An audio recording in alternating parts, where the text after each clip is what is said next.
Hi guys, welcome to my journey, my way, Yolanda's story.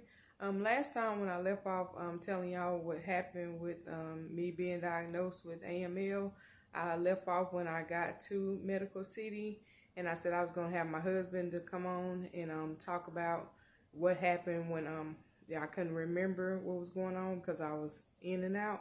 So I'm gonna introduce you to my husband now, and he's gonna give his account on what happened.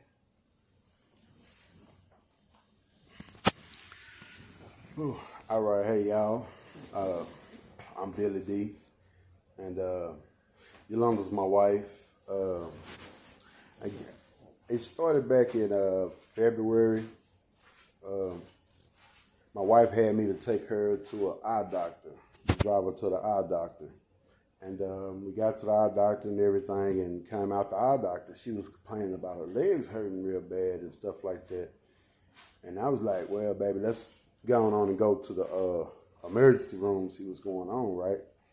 So we went to the emergency room in Marshall, Texas. Well, she went off in there. They draw blood and all that stuff just to see what's going on with you. The doctor came back in, and he was like, "Well, your white blood cells are all the way out of whack, and this, that, and the other. And we're not real sure, about what's going on with you." So they ran a few more tests and everything, and then they was like, "Well, we're gonna have to transport you to Longview, Texas." So okay, we was like, "All right." So we waited on the ambulance to come get her, and then they took her to Longview, Texas, to the hospital.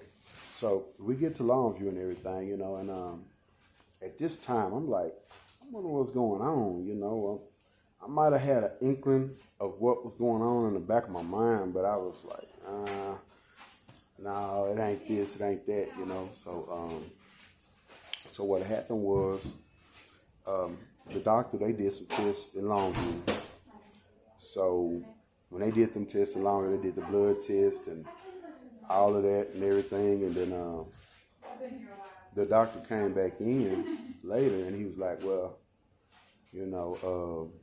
I don't want to scare you or nothing like that, but we think you might have leukemia, and we might need to transport you to Dallas, to Medical City." So they have a better facility and more technology to help you, to really pinpoint what's going on with you. So they loaded her up in the ambulance, and they took her to Dallas. Now, meanwhile, on the way to Dallas, the ambulance transport was driving crazy, man. I mean, crazy. I'm talking about they were going like 100 and something, all the way down I-20. If you know anything about Longview, Texas, they was on 31 first going like 90, almost hitting cars and everything. And then they got up on 20, they bust that 100. And we were rolling all the way to Dallas, man. So we finally get to Dallas and everything and get off in here safe and sound. Fast forward a little bit, they ran their tests, and the diagnosis came back that, yes, it was true that she had leukemia. Yeah, that was scary to us. Well, I'm saying, speaking for me, it was very scary for me because I was like, man, I didn't know the outcomes of what's going to happen. I like to be in control. I like to help, and I couldn't do none of that. So I felt helpless. Almost worthless, scared, worried, unassured, uneasy about everything. But so that right there took place, and then so after that, we like, okay, we trying to put it on our minds how to deal with everything, and so the doctors was coming in with treatment plans and letting us know what's gonna go on and how things take place and everything, right? So I had stayed up here about like maybe a week or so, and she was, she was still hurting and stuff, and they were starting the chemo and everything, and so I was like, okay, baby, you in good hands, Now, before I left, she was having some menstrual bleeding. Yeah, so like I was saying, she had some menstrual bleeding, and she was she was blood clotting or whatnot, and losing blood. So when I left, I came back home to go to work because I had to go to work. And so I went on back home. She was doing okay when I left. Just a little menstrual bleed. Just a regular period cycle or whatnot. And so I leave. I go back home to East Texas, and I'm at work. And I work nights. I drive trucks, so I'm at work and I'm driving down a highway. It's like a 2-lane highway. A bridge was coming up, pretty long bridge, crosses the river, Sabine River. And it's about 3 o'clock that morning. And I get a phone call. And I look at it, and it's like a Dallas number. And I'm like, well, who calling me this time in the morning? I'm like, oh, it's the hospital. So I answer the phone. And then the news that I got, it messed me up. It was like, Mr. Durley, your wife, she coded. They've been in there working on her for the last 15 minutes. I'm like, what? I hit my brakes. I locked that booger up, and I hit a U-turn. I told the lady at the hospital, I said, I'm on my way. I hung up the phone. Because we ain't got nothing to talk about at this point. I'm trying to get there to see what's going on, right? Dispatcher. I called my dispatcher at work, and I'm like, hey, I'm for to go. My wife, she coded. Boom. So I drop off the truck at the yard, get in my truck, and I fly up the highway. Well, I go by and pick up her mother first, and then we fly up the highway. So I make it here seemed like it might have been 10 minutes, but I made it up here, and I came in, and I went straight to the ICU or whatever, and they were like, well, we got her back, and she's stable right now, and she's in the ICU. So I went out from there to see my wife, and she was sedated. They had on some heavy sedation and stuff like that,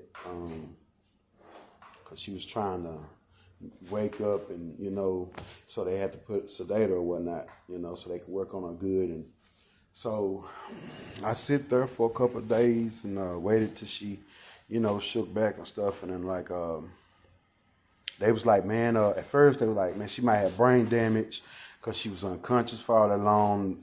The heart wasn't pumping blood like it's supposed to the brain to give it oxygen.